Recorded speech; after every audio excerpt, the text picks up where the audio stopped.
my name is Jackson Archer, and welcome back to another episode of My Family Watches WandaVision for the first time. I am really excited for this episode this week because, as the title of the episode and the description would reveal, it would appear that this episode is going to be outside of the simulation being what I call it, the simulation that Wanda has created for all of this series. And additionally, the character of Geraldine is apparently Monica Rambeau from Captain Marvel, who's a little girl in Captain Marvel.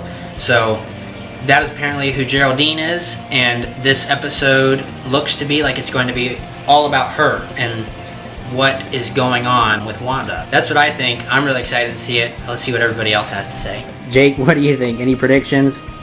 Not really. I'm just happy to see the dude from Ant-Man and the Wasp. I like him.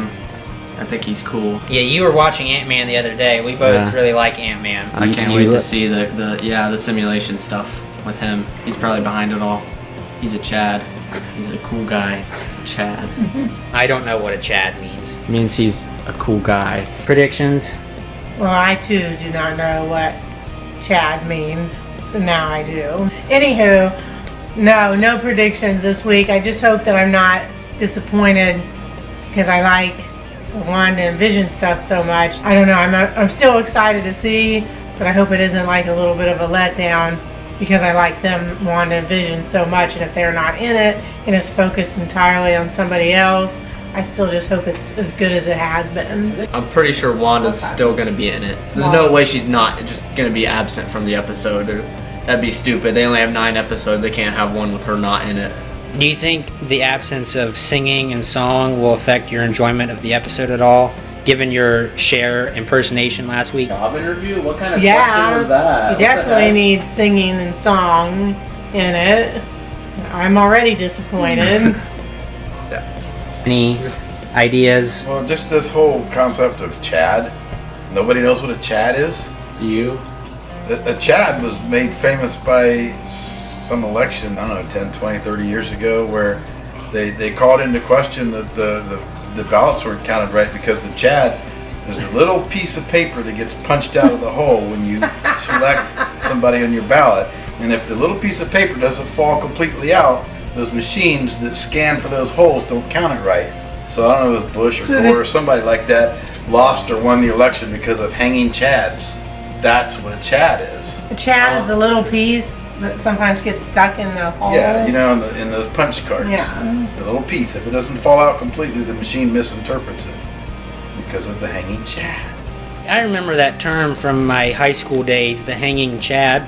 I don't remember what it means, but now I do. About the show, I'm glad that you're here telling us this because Monica Rambeau, I would have had no idea who that is, but I did see the Captain Marvel movie once a year or two ago, and I remember the daughter that Captain Marvel met when she was young. That's good to know that that's the same character that we're going to see in tonight's episode. I wouldn't have known that otherwise. I'm excited for the Marvel tie-ins from different movies.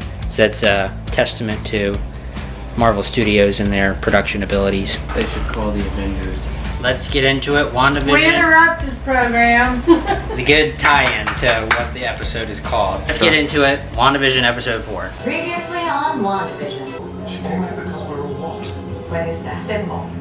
What? The guy in the bee suit looks like Vision. It's not. Yeah.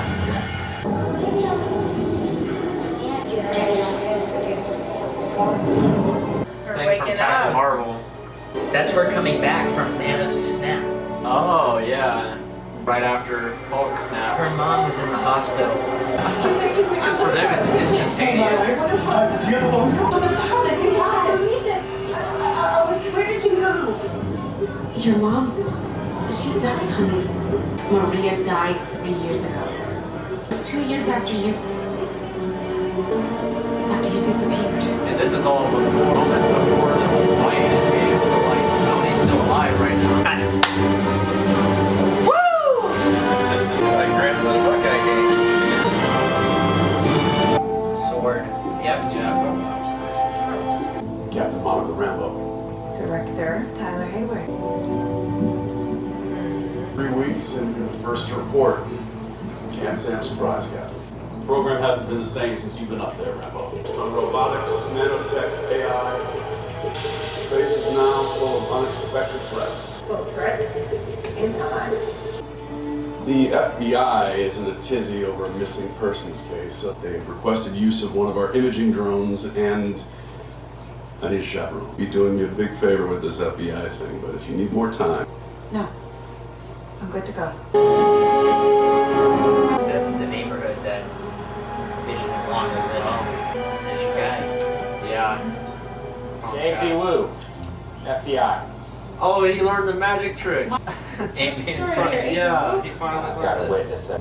Your missing person is in the witness protection program. None of them have ever heard of him. So I wonder if there's some kind of abandoned town and Wanda's just taking Pardon it the over. sheriff. Westview, New Jersey doesn't exist. This isn't a missing persons case, Captain Rambo. It's a missing town. You should call Anthony.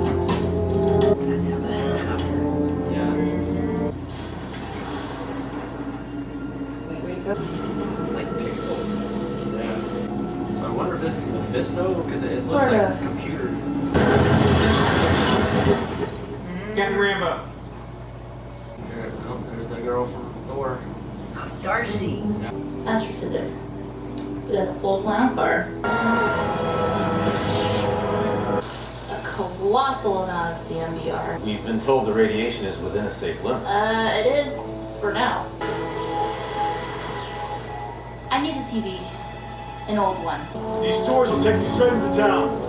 Try to find anything you can on Rambo. I'm trying to figure out I don't know if it's the same guy, but it's There's no reason to suspect the perimeter doesn't extend subterraneously. Someone get me a useful visual, damn it. Look, I know it's been a crazy few years on this planet, but he's dead, right? Not blipped. Dead. My equipment registered an extremely high level of CMBR. I had your goons pick me up a sweet vintage TV, and when I plugged this bad boy in, voila. So you're saying the universe created a sitcom starring two Avengers? So what the heck? How are they seeing this? Is Wanda recording herself or something? making main this objective is reality. getting Yeah. Projecting this Captain Rambo. radiation. Mr. and Mrs. Hart, played by Todd and Sharon Davis. Those are all missing. Agent Wu.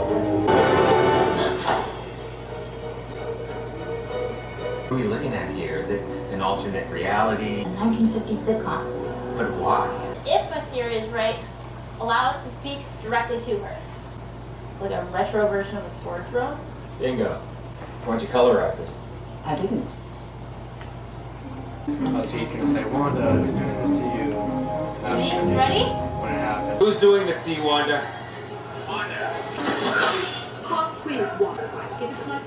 Wait, that's weird.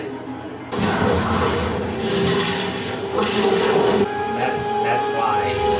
He got through, but the suit changed into like a beekeeper. Yeah. I wonder why it let him through and didn't suck him in like it did to Geraldine. 1950s, 1960s, and now the 70s. I can't believe Wanda and Vision are having a baby. Did she just say the name Ultron? Has that happened before? A reference to our reality? Someone is censoring the broadcast. But where's Rambo? Wouldn't like me when I'm angry. You're not my neighbor. You are a stranger. I want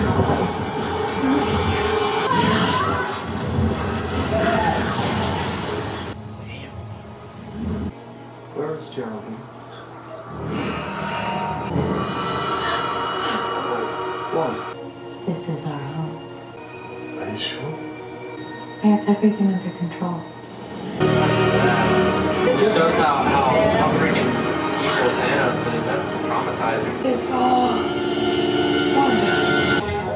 Bars on the side.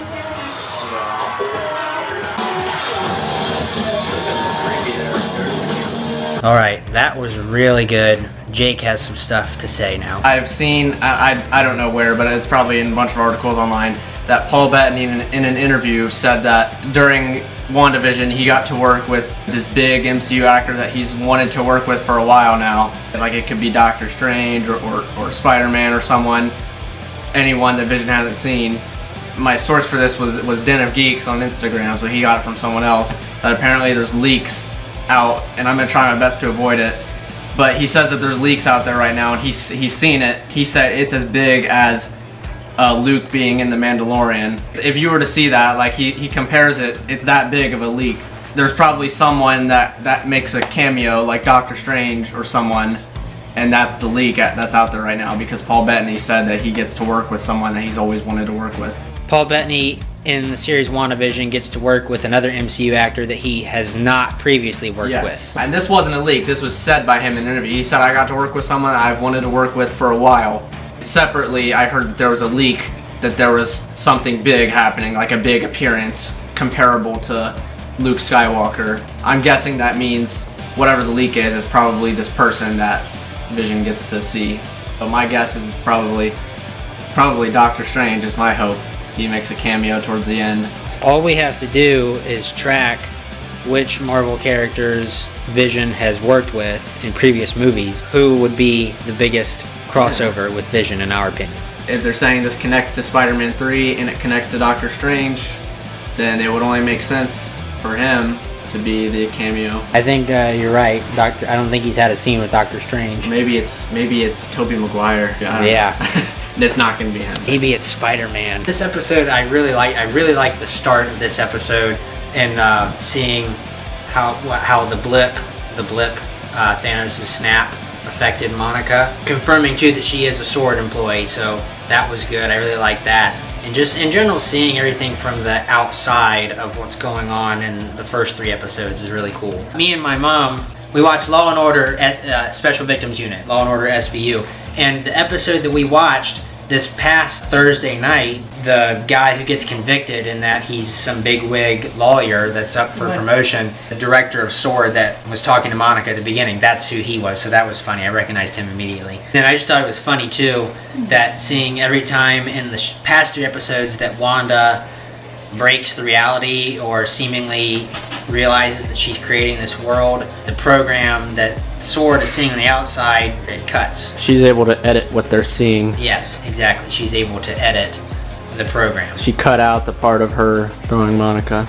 Monica is clearly brainwashed when she gets pulled inside. And anything from the outside world, the helicopter being the example, remains in color even when the show is black and white. But I don't know what's the deal with the dude who went through the sewers and pops up out of the manhole cover like he's wearing a beekeeper's outfit. They didn't show what happened with that, so I'll be interested to see if they reveal any more of that next week. Do you have anything? Well, just with what Jake said about the big reveal of somebody gonna work with Vision that he never worked with before. Maybe whoever it is, if it's Doctor Strange or whoever, could they send that person in on purpose?